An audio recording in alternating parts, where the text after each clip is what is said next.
Before McDonald's defined fast food with speed and uniformity, there were places selling burgers served right to your car door, steaming hot beer-steamed hot dogs, handcrafted charcoal-grilled pizzas, or even healthy fast food before it became a trend. It was a time when people didn't just sell food, but also an experience. But as time went on, trends changed, and gradually, those names disappeared from the signs on the road. Today, let's turn back time and recall 20 fast food chains that were once icons, but have since vanished with regret. Burger Chef. In its heyday, Burger Chef was not just an ordinary fast food chain. They were McDonald's fiercest competitor. Can you imagine at their peak, they proudly boasted over 1,200 locations across the United States. A truly impressive number. Burger Chef left a deep mark in many people's memories due to their bold innovations.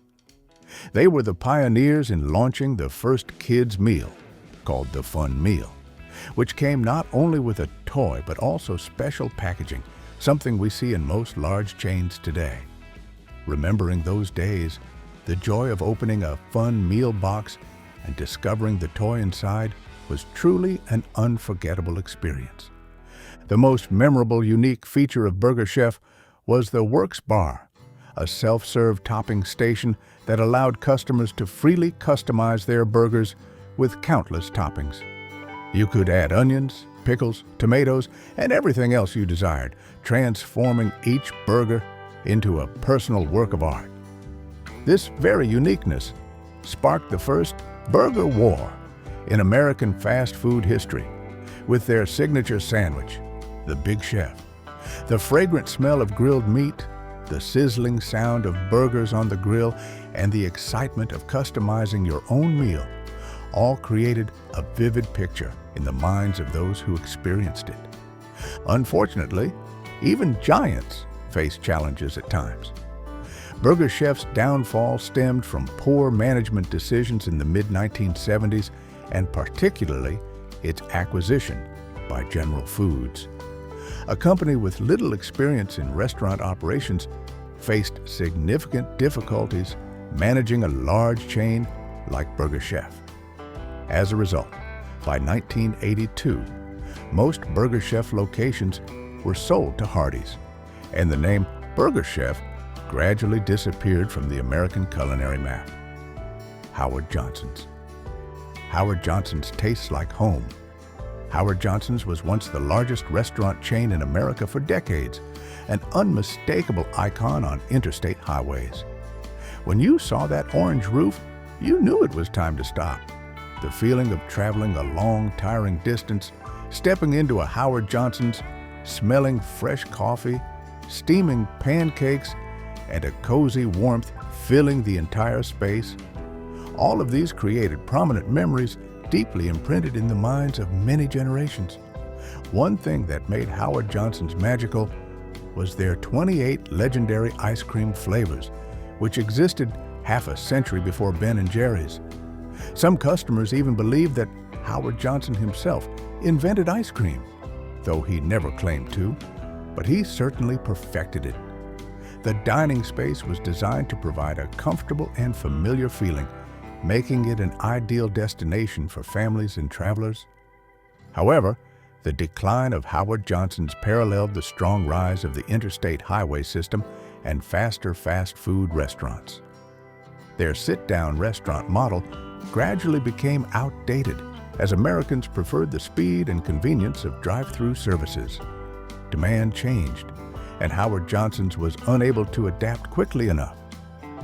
In 2017, the last Hojo's restaurant in Lake George, New York, closed its doors, and another location followed suit in 2022, marking the end of a seemingly unbeatable fast food brand. La Petite Boulangerie.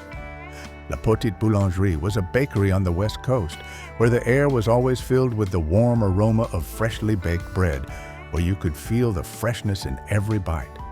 Are you torn between apple and chocolate, hesitating between a cheese croissant or berries? La Petite Boulangerie once offered such wonderful choices. After being acquired by PepsiCo in the early 1980s, this bakery experienced a spectacular boom, with over 100 locations opened nationwide. The smell of hot bread, the chatter of customers, and the pleasant feeling of enjoying a freshly baked pastry all created an irresistible appeal for this chain. However, behind that rapid growth facade, there was a sad truth. La Petite Boulangerie's profitability was inflated. The chain continuously changed ownership, and the number of locations gradually decreased over time. Eventually, by the early new millennium, this once thriving chain ceased to exist. It was a sad, swift end for a giant in the industry that once dominated the market. La Petite Boulangerie is a reminder that even the most seemingly perfect things can disappear without a solid financial foundation. ShowBiz Pizza Place. ShowBiz Pizza Place was once the dream destination for millions of American families, a place combining a pizza parlor, an arcade, and unique performances by animatronic bands. Born from a split between the founders of Chuck E. Cheese, ShowBiz brought a whole new definition to the phrase family entertainment. With its famous slogan, "Come for the pizza, stay for the fun." Logically, the chain grew strongly, reaching 280 stores nationwide in its heyday. At ShowBiz Pizza Place, every sense was awakened. The lively music from the Rock-afire Explosion animatronic band, the aroma of hot pizza wafting through the space, and the dazzling lights from a multitude of arcade games. It was a place where children's laughter echoed endlessly, where parents forgot the pressures of life to enjoy every moment with their children. Ironically, it was the rivalry with its competitor that led to ShowBiz's downfall. When Chuck E. Cheese filed for bankruptcy in 1984, ShowBiz's parent company acquired its assets and merged both chains into ShowBiz Pizza Time. Although it initially seemed like ShowBiz would become a household name, the business model was revamped. ShowBiz's unique animatronic shows were replaced with Chuck E. Cheese characters, and later the ShowBiz name was completely phased out. ShowBiz Pizza Place is clear evidence that winning a battle doesn't mean you've won the war.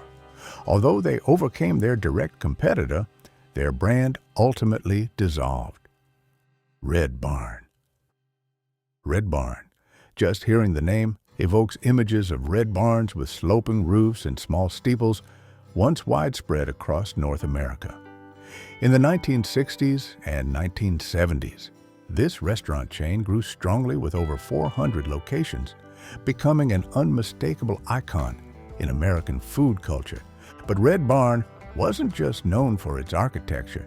They once grabbed the attention of the entire fast food industry with their signature dishes. The Big Barney Burger, which predated the Big Mac, the Barn Buster for truly hungry stomachs, and a self-serve salad bar, an idea ahead of its time. They even developed their own special pressure cooker for crispy fried chicken. And who could forget the jingle? When the hungries hit, head for the Red Barn. For many, memories of Red Barn weren't just about the food, but an entire childhood connected to flavors, sounds, and emotions that couldn't be replicated. Regrettably, the Red Barn chain could not escape the common fate of many others. Poor management decisions and changes in ownership dealt a heavy blow to Red Barn. When its parent company was acquired by Motel 6, the lack of interest in this restaurant chain led to a lack of leadership. Gradually, locations closed and disappeared by the mid-1980s. Today, many of their old buildings have been renamed The Farm and still retain popular dishes as a way to preserve a part of those memories. Delights. Delights was a store that would make you think differently about fast food. In the late 1970s, when fast food was often associated with greasy and high-calorie dishes, a new chain emerged in Georgia with a different mission: to provide a healthier option. That was Delights. Their menu featured lean beef hamburgers, high-fiber whole wheat buns, low-calorie cheese, and condiments. They also offered salads, soups, baked potatoes, vegetable sandwiches, frozen yogurt, and even low-calorie versions of beer and wine for customers seeking healthier choices. These were almost impossible to find at fast food restaurants, but Delights made it happen. However, Delights' pioneering advantage became its weakness. When industry giants like McDonald's and Burger King also started serving healthy alternatives, Delights could not compete in terms of scale and marketing resources. The brand power and financial capabilities of larger chains overwhelmed a smaller competitor like Delights, even though their idea was very good. Today, many remaining Delights locations have been converted into Hardee's. Delights may have disappeared, but their legacy lives on in the healthy fast food trend we see today. They are a testament that good ideas don't always guarantee success without adaptability and competitive resources. Which of these restaurant chains have you experienced? Tell us about your favorite dishes from those days in the comments below. Sambo's. Before IHOP or Denny's dominated the breakfast market in the U.S., Sambo's was the first name to be mentioned. Starting from a single pancake house in Santa Barbara, California, the chain quickly expanded and reached 1,117 locations in its glorious days. Surprisingly, at that time, Sambo's even had more locations than Burger King. Their formula for success was simple yet effective: affordable all-day breakfast, comfortable booths, and a family-friendly atmosphere. From the late 1970s, the Sambo's restaurant chain began to face increasing criticism from the community because its name was considered to carry racist connotations. Although the original name was simply a combination of the two founders, Sam and Bo, it unintentionally coincided with Little Black Sambo, a children's story that had been criticized for its racial portrayal. Faced with public pressure and potential legal issues, many locations in the chain were forced to rebrand, using new names like Jolly Tiger or No Place Like Sam's to continue operating. In addition to the naming issue, the company also expanded too quickly, incurring massive debt. When high interest rates hit, Sambo's could not withstand it and filed for bankruptcy in 1981. Bob's Big Boy. Bob's Big Boy, the famous restaurant chain originating from Southern California, was founded in 1936 by Bob Wheehan, initially named Bob's Pantry. When mentioning Bob's Big Boy, I guarantee everyone remembers the chain's iconic mascot, the chubby boy with voluminous hair, wearing red and white checkered overalls, holding a giant burger, an image deeply imprinted in the memories of many generations of Americans.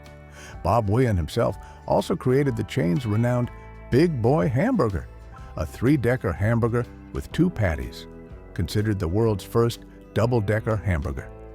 This dish quickly became the menu's star and helped shape the chain's reputation for many years to come. After multiple ownership changes and financial crises, the Bob's Big Boy chain had to significantly downsize.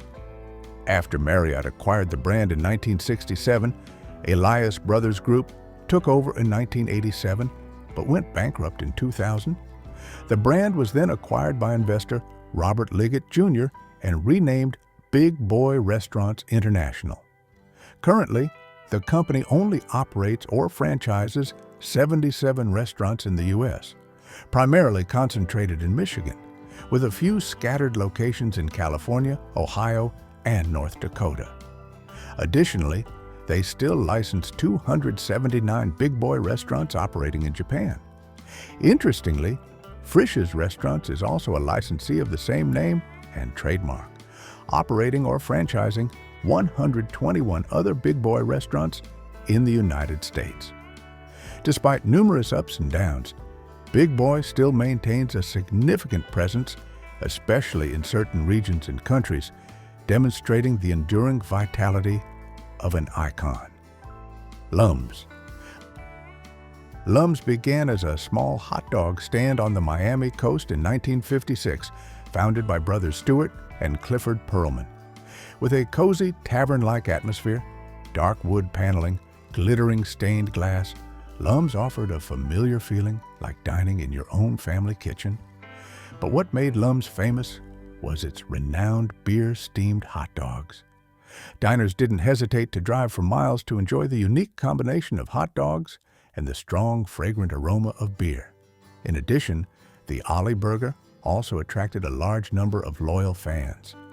With its simple yet unique menu, Lum's was once a familiar destination for those seeking a cozy meal amidst the hustle and bustle of life. However, like many other stories, Lum's also had a sad ending. The Pearlman brothers sold Lum's in 1971 to the same company that owned Caesar's Palace, a conglomerate that struggled with restaurant operations. After multiple changes in ownership, the chain began to collapse, and locations gradually closed. Lum's last stood until 2009 in Bellevue, Nebraska. Although the original recipe is lost, there are rumors that some former employees still make them at home, preserving a small part of Lum's legacy. Furthermore, a spiritual successor named Ollie's Trolley still exists in Washington, D.C., carrying a piece of the past's flavor. Henry's Hamburgers. In the 1960s, as McDonald's was beginning to build its empire, another chain was also thriving and even surpassing it in the number of locations, Henry's Hamburgers. As a subsidiary of Bresler's Ice Cream Company, Henry's proudly boasted over 200 locations at its peak in the early 1960s, compared to just 150 for McDonald's. They were famous for their delicious 10-cent hamburgers, an incredibly affordable price at the time. Henry's Hamburgers menu was very simple: hamburgers, cheeseburgers, French fries, and Bresler's ice cream. But at Henry's, you got to enjoy your meal in a more exciting way, especially at locations with car hop service. Young girls on roller skates brought hot burgers and crispy fries right to your car window, creating a fun and distinctly 1950s American experience. The clatter of the food tray on the car door, the fragrant oil smell, all became a part of the memory. But the continuous change in the fast food industry dealt a decisive blow to Henry's. McDonald's pioneered the drive-through window, which customers increasingly preferred over the traditional car hop experience. Subsequently, the oil crisis of the 1970s made driving and using car hop service less appealing, causing difficulties for Henry's business model. Today, only one Henry's Hamburgers remains operating in Benton Harbor, Michigan. This location still serves original recipe burgers like a time capsule, taking us back to 1950s American culture. Gino's Hamburgers. Gino's Hamburgers, a chain that once reached over 350 locations along the East Coast, was founded and some teammates from the Baltimore and those who enjoyed the lively stadium atmosphere. The chain's icon was the Gino Giant Burger, a worthy competitor to McDonald's Big Mac, which attracted a large number of diners with its rich flavor and impressive size. Gino's restaurants were decorated with football memorabilia, creating a space full of energy and sportsmanship. Not only that, Gino's also pioneered combining the burger model with fried chicken when they secured the first Kentucky Fried Chicken KFC franchise rights in the region into places serving both iconic dishes. However, like many other stories, success is not forever. The Marriott Corporation acquired Gino's for $48 million in 1982. After the acquisition, Marriott converted most locations into Roy Rogers restaurants. When the football players withdrew their investment, the Gino's name gradually disappeared. Nevertheless, a new venture, Gino's Burgers and Chicken, is still operating, trying to preserve a part of the legacy. And even more interestingly, a few of those Roy Rogers restaurants still exist today, a testament to the transformation and continuation in the fast food industry. What is your most memorable personal experience with one of these chains? Share your story in the comments below. White Tower. White Tower was a restaurant chain that once expanded to over 230 locations across the Midwest and East Coast of the U.S., notable for its white-painted, castle-turreted buildings and cute little 5-cent burgers, an incredibly appealing price even during the Great Depression. Considered a bold copy of White Castle, White Tower not only mimicked the architectural design, but also copied staff uniforms and service style. The fragrant, onion-scented sliders, served in a bright space, left unforgettable memories with diners. The cheap, compact burger model, along with its distinctive brand identity, helped White Tower become an indispensable part of American food culture during that era. But copying doesn't always lead to long-term success. White Castle sued White Tower in 1937 for copyright infringement. The court ordered White Tower to change its building design and stop copying marketing materials. This forced rebranding, combined with changing culinary trends after World War II, began White Tower's slow decline. Finally, White Tower closed in Toledo, Ohio in 2004, ending 78 years of burger imitation. White Tower's story is a reminder of the importance of uniqueness and originality in business. Horn and Hardart. Horn and Hardart was a restaurant chain that pioneered automation, famous for its automat-style service model. You simply insert money into the machine, and the dish appears behind a small glass door without needing to speak to any staff. This convenience quickly attracted a wide range of customers and became popular nationwide. Established at the turn of the 20th century, Horn and Hardart quickly became a familiar destination during the Great Depression, offering hot, varied, and affordable meals for just a coin. From fresh pies to hearty stews, everything was served quickly while maintaining a home-cooked flavor. The warmth of the food wafted before you even saw the counter. Rich, fragrant, and sweet enough to make you pause amidst the hurried crowd, it wasn't just a meal, it was a nostalgic moment from a bygone era. Unfortunately, what once benefited from early industrialization became its victim. The rise of fast food was upon us, and there were no bill acceptors, no credit card processors, so people, consumers, no longer favored automats. So the problem was, technology killed the automats in the 70s. Horn and Hardart quickly fell behind as the fast food era began due to the lack of bill acceptors and credit card processors. Their modernization efforts failed. By 1991, Horn and Hardart finally closed its doors, ending an era of casual dining that has yet to see a widespread return. Dog and Suds. Many only knew Dog and Suds as a drive-in restaurant, but the experience was truly more than that. There, cars were king, dates happened right in the parking lot, and Dog and Suds was the ideal rendezvous point with its two signature items, hot dogs and fragrant ice-cold root beer. You'd park your car, roll down your window, and right after, a car hop would glide over on roller skates, carrying a tray of food full of nostalgic flavors. Everything, from the clatter of rolling wheels, the crisp sound of engines, to the smell of grilled hot dogs, painted a vivid and distinctly Americana picture. In its heyday, over 600 Dog and Suds locations spread across the United States, transforming ordinary parking lots into bustling social hubs. And their homemade root beer recipe, rich, refreshing, and so unique that it was hard for any other place to replicate.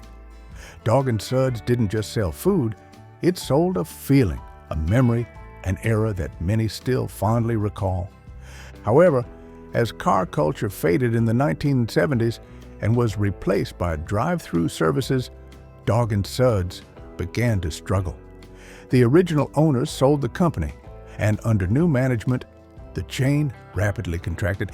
If you love this topic, please like, subscribe to the channel, and look forward to more captivating trips down memory lane with other exciting topics. Biff Burger. Biff Burger was not just a name. It was a strong statement about quality. Biff stood for best in fast food. This chain pioneered flame-broiling burgers, offering a distinctive charred flavor that no other place could replicate. They used a patented cooking machine called the roto-broiler, which created this unique flavor. Biff Burger spread throughout the eastern United States, reaching about 200 locations in the 1960s. Their restaurants featured a distinctive pagoda-style roof design with bright red and white colors easily recognizable from afar. The scent of smoke and grilled meat mingled, the sizzling sound of meat hitting the flame, and the rich flavor of the flame-broiled burger made Biff Burger's brand. However, the lack of consistent brand identity caused many problems for Biff Burger. With various names like Biff Burger, Biff's, Beef Burger, the chain confused customers and made nationwide marketing nearly impossible. They also couldn't compete with larger chains that poured millions of dollars into television advertising, a crucial factor for survival in the increasingly competitive fast food industry. Today, only one restaurant using the name Biff still operates in St. Petersburg, Florida, although it is independently owned and not affiliated with the original chain. Sandy's. At a time when burger chains were springing up like mushrooms, Sandy's chose a unique path to stand out, a Scottish theme. They used tartan patterns, bagpipes in advertisements, and a mascot named Sandy, dressed in Scottish attire. Interestingly, this chain began when some dissatisfied McDonald's franchisees decided to break away and create their own brand. At its peak, Sandy's grew to over 200 locations across the Midwest. Their thick burgers and Scottish treat desserts built a loyal fan base. The Scottish theme was not just a decorative element, but a deliberate effort to differentiate and attract customers. The rich smell of grilled meat, the sound of bagpipes echoing in advertisements, all created an unforgettable impression. What's unique about Sandy's is that they didn't necessarily struggle when they disappeared. Instead, in 1972, the company agreed to merge with Hardee's, another growing burger chain with a similar menu. This merger made business sense, creating a larger and stronger company. However, this also meant the end of the Sandy's brand. By 1979, the last Sandy's restaurant had either closed or converted into Hardee's. This Scottish-themed burger joint has almost been forgotten, becoming a part of fast food history that few still remember, a testament to the continuous consolidation and change of the market. Carrols. Carrols' story is not a tale of failure, but rather one of strategic reinvention and adaptation. The chain began as Carrols Drive-In in the Syracuse, New York area in 1960, serving a diner-like menu. Their mascot was a cartoon boy with a giant hamburger for a head, appearing on signs and in advertisements, creating a friendly and memorable image. With over 150 locations across the Northeast and Puerto Rico, Carrols became a familiar spot for many. Their Club Burger garnered its own fan base, and the restaurant interiors featured characteristic orange and brown tones typical of the 1970s style. They sold 15-cent hamburgers at an incredibly attractive price. Instead of fading away, Carrols made a bold, strategic move. In 1976, the company converted most of its restaurants into Burger King franchises. The last Carrols location closed in 1980. This was not a failure, but a deliberate business maneuver that transformed Carrols Corporation from a restaurant brand into one of the largest restaurant operators in the U.S., becoming the largest Burger King franchisee in the United States. Currently, they own over 1,000 Burger King and Popeyes locations. Carrols is a strong testament that sometimes change is not an end, but a new beginning, a greater stride. Royal Castle. While White Castle dominated the mini burger market in the north, Royal Castle reigned in the south. Founded in Miami during the Great Depression in 1938, Royal Castle grew to 175 locations across Florida, Georgia, Ohio, and Louisiana. With the slogan, "Fit for a King," everyone imagined the ambition to elevate this brand to royal fast food status. Yet in its early days, they sold sliders for just 15 cents that were meticulous in both appearance and quality. Small square burgers steamed on onions and served on soft, melt-in-your-mouth buns. But Royal Castle's true secret weapon against competitors was its signature birch beer.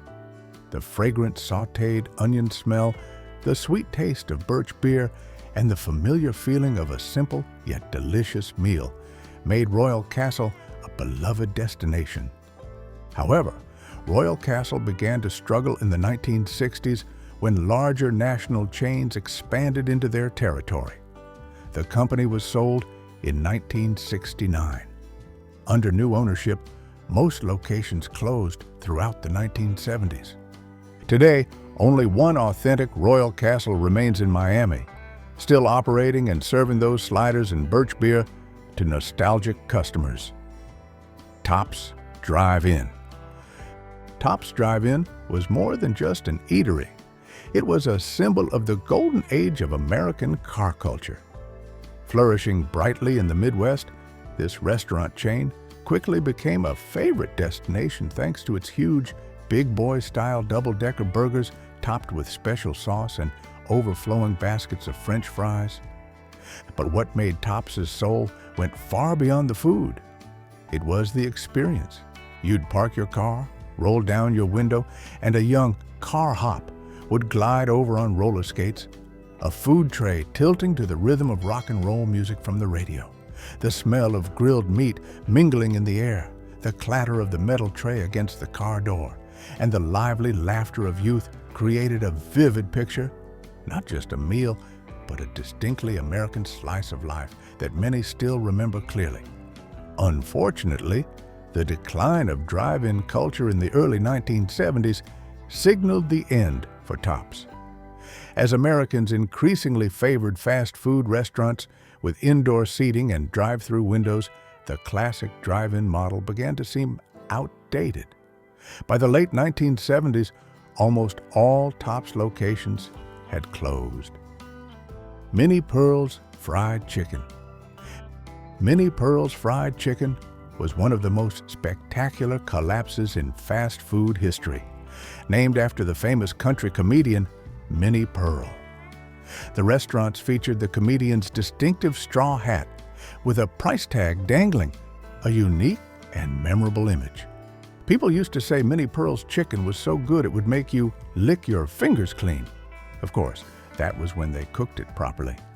Minnie's renowned chicken once captivated diners.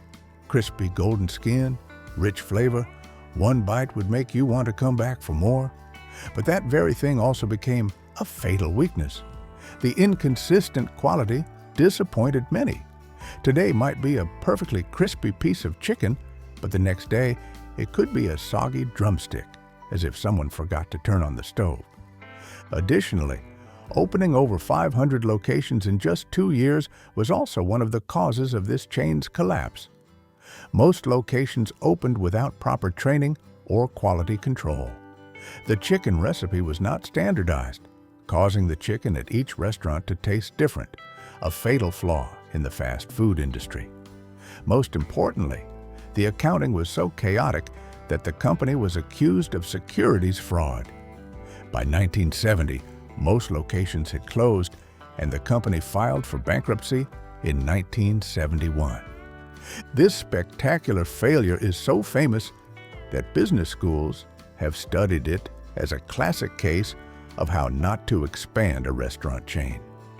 The rapid collapse of this chain is considered one of the fastest and most dramatic blow-ups in fast food history. The story of these fast food chains shows that no success is permanent in a volatile market. Which brand or location story would you like us to explore next? If you like the video, please hit like, subscribe, and leave a comment below to build a community of nostalgia history lovers.